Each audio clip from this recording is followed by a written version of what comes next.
नमस्कार दोस्तों, मेरा नाम है रंजीत और आप देखना शुरू कर चुके हैं बिहार के संविदा कर्मियों का लोकप्रिय नेटवर्क न्यूज 444 न्यूज नेटवर्क। तो दोस्तों, एक बार फिर आपका हमारे चैनल में स्वागत है, हार्दिक अभिनंदन है।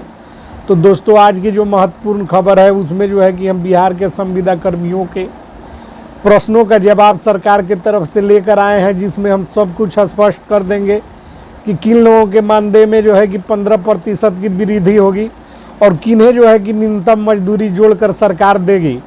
सारा कुछ क्लियर कर देंगे। इससे पहले दोस्तों, यदि चैनल पर नए हैं तो चैनल को सब्सक्राइब, वीडियो को लाइक और शेयर कर दीजिए। तो दोस्तों, हमारे चैनल पर जो है कि हमने एक कमेंट रीड किया है। कमेंट में जो है कि हमसे संविदा कर्मियों का जो है कि सवाल आया है, जिसमें शिक्षा सेवक, तालीमी मरकज कार्यपालक सहायक और जो है कि बेल्ट्रॉन के डीईओ, ग्राम कचहरी सचिव, किसान सलाहकार, रात्रि प्रहरी और प्रखंड शिक्षा कार्यालय में कार्यरत ऑपरेटर, राजस्व विभाग का जो है कि ऑपरेटर, कस्तूरबा गांधी बालिका विद्यालय के लोग, पंचायत रोजगार सेवक, बिजली विभाग के मानव बल, इन लोगों के द्वारा अपने मानदेय वृद्धि के संबंध में प्रश्न किया गया था, जिसका जवाब हमने पता किया है। हम सरकार से पूछे हैं और उन सवालों का जवाब हम देने का प्रयास कर रहे हैं। तो वीडियो बहुत ही महत्वपूर्ण होने वाला है, वीडियो को पूरा देखिएगा, तो वीडियो को छोड़कर मत जाइएगा। तो दोस्तों, पहले समझने वाली बात यह है कि संविदा कर्मियों के वेतन में 15% की वृद्धि होना तय है और सवाल उठता है कि सरकार किसे संविदा कर्मी मानती है और कौन लोग संविदा कर्मी के श्रेणी में नहीं आते हैं। सबसे पहले इस चीज़ को समझना बहुत ज़रूरी है, बहुत ही आवश्यक है। तो संविदा कर्मी उन लोगों को सरकार मान के चल रही है, चौधरी कमेटी की अनुशंसाएं उन पर लागू होती हैं जो 60 वर्षों के लिए जिनका सेवा काल निर्धारित है। सरकार के द्वारा स्पष्ट निर्देश है कि 60 साल जिनका सेवा काल निर्धारित है वे लोग संविदा कर्मी की श्रेणी में आते हैं और बजाबता जो है कि उनका ईपीएफ अकाउंट वगैरह सब कुछ खुला हुआ है और मानदेय का भुगतान भी 1-2 माह में लगभग मिल जाता है। और कुछ लोग कन्फ्यूजन में हैं, वे लोग भी अपने आप को संविदा कर्मी समझने की भूल करते हैं, जैसे कि रात्रि प्रहरी, मानव बल, ग्राम कचहरी सचिव। ये लोग जो हैं कि 60 वर्ष के लिए नियुक्त नहीं है। इन लोगों का जो है कि सेवा काल विस्तार की आवश्यकता पड़ती है और चौधरी कमेटी में इसका उल्लेख है कि संविदा कर्मी की श्रेणी में किसान सलाहकार, न्याय मित्र नहीं आएंगे। ये लोग संविदा कर्मी नहीं है। तो जिस चीज़ को सरकार नहीं मानती है उस चीज़ को हम कह दें कि आप लोग संविदा कर्मी हैं, तो उससे कोई लाभ नहीं होगा। आप लोग संविदा कर्मी के श्रेणी में नहीं आ जाएंगे।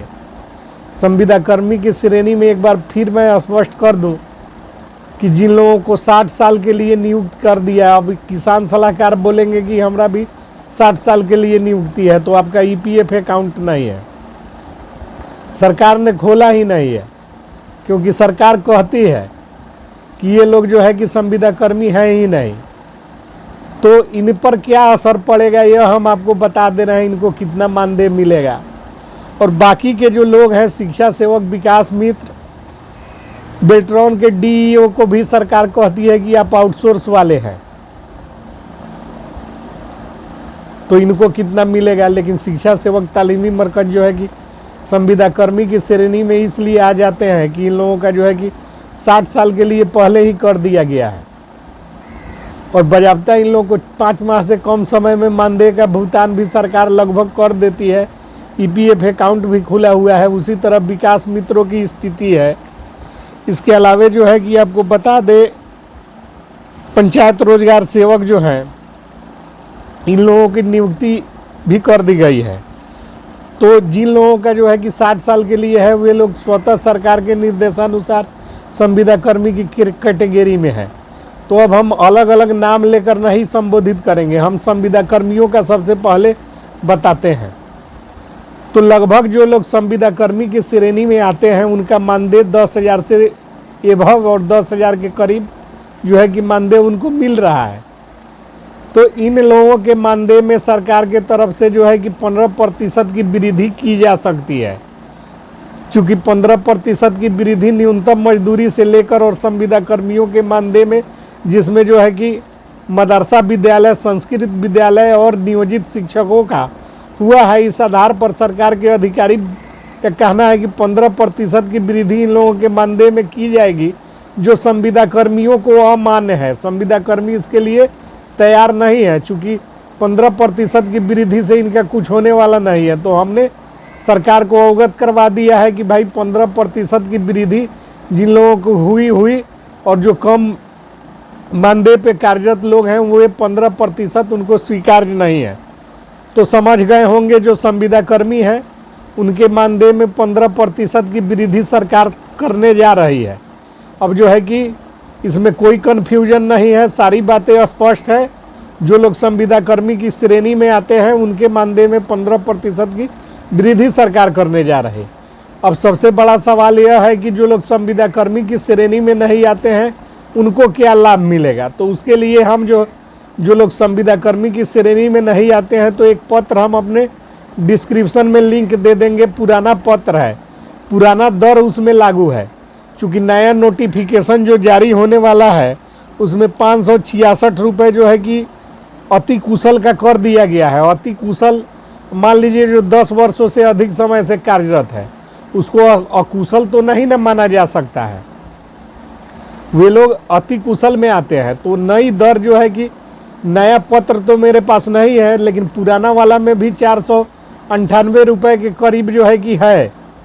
तो वह पत्र हम अपने डिस्क्रिप्शन में डाल देंगे, वहाँ से पत्र को डाउनलोड करके ये लोग पढ़ सकते हैं। और चूँकि 566 रुपये हो चुका है, तो लगभग 16,500 से ज़्यादा इनका भी मानदेय, अगर इस तरह से न्यूनतम मजदूरी भी जोड़कर सरकार देगी तो 16,500 से ज़्यादा रुपए हो जाते हैं, जो कि कतई कम नहीं है। अब सवाल ये लोग करते हैं कि हमको मिलता नहीं है, तो नहीं मिलता है तो इसके लिए जो है कि प्रक्रिया है। प्रक्रिया यह है कि हाई कोर्ट के वकील से संपर्क करके वकालतन नोटिस सरकार के श्रम संसाधन विभाग को और मुख्य सचिव को थमाने का काम कीजिए। आप जाइएगा कोर्ट में तो एक ही बार में आपका जो है कि मुकदमा कोर्ट में दर्ज नहीं होता है, लेकिन आपके वकील जो है वकालतन नोटिस कर सकते हैं और सरकार से पूछ सकते हैं कि जब बिहार में न्यूनतम मजदूरी की दरें लागू हैं तो रात्रि प्रहरी, बिजली विभाग के मानव बल, ग्राम कचहरी सचिव, किसान सलाहकार, इन लोगों को जो है कि न्यूनतम मजदूरी की दर 566 रुपये जोड़कर सरकार क्यों नहीं दे रही है। और यह करना अत्यंत आवश्यक है। इसमें विलंब संविदा कर्मियों की आर्थिक क्षति का कारण है। इसमें विलंब करने की वजह से संविदा कर्मी आर्थिक और मानसिक रूप से उत्पीड़ित हो रहे हैं। इसलिए संविदा कर्मियों को चाहिए कि संविदा कर्मी नहीं भाई, गलती हमसे हो गई। जो लोग संविदा कर्मी की कैटेगरी में नहीं है उन लोगों के बारे में हम बता रहे हैं। जो लोग संविदा कर्मी हैं उनको तो 15% बढ़ना एकदम तय है, लेकिन जो लोग संविदा कर्मी की कैटेगरी में नहीं है, जिसको सरकार नहीं मानती है और उनको न्यूनतम मजदूरी भी नहीं मिल रहा है, तो वे लोग के लिए आर्थिक और मानसिक रूप से प्रताड़ित हो रहे हैं। तो उनके लिए सुलभ प्रसंग में हम बात कर रहे हैं कि जाकर हाई कोर्ट के जो है कि उच्च न्यायालय के जो है कि वकील के माध्यम से सरकार को नोटिस देकर जो है कि पूछा जाए कि ये सरकार जो कह रही है 566 रुपये न्यूनतम मजदूरी, उसका भुगतान हमें क्यों नहीं मिल रहा है। क्या हम अति कुशल मजदूर नहीं हैं? यह सबसे बड़ा सवाल है। इसके बाद जो है कि न्यूनतम मजदूरी सरकार देने लगेगी और 566 रुपये प्रतिदिन के रोज से जब मिलना शुरू हो जाएगा तो 16,500 से अधिक रुपए होंगे। तो यह कार्य संविदा कर्मियों की जवाबदेही है, उनके संघ की जवाबदेही है। तो इस पर विचार कीजिए और जो पत्र हम डिस्क्रिप्शन में डाल रहे हैं उसको पढ़कर समझिए। तो मिलते हैं अगली वीडियो में कुछ महत्वपूर्ण खबरों के साथ। तब तक के लिए जय हिंद, जय भारत, जय बिहार।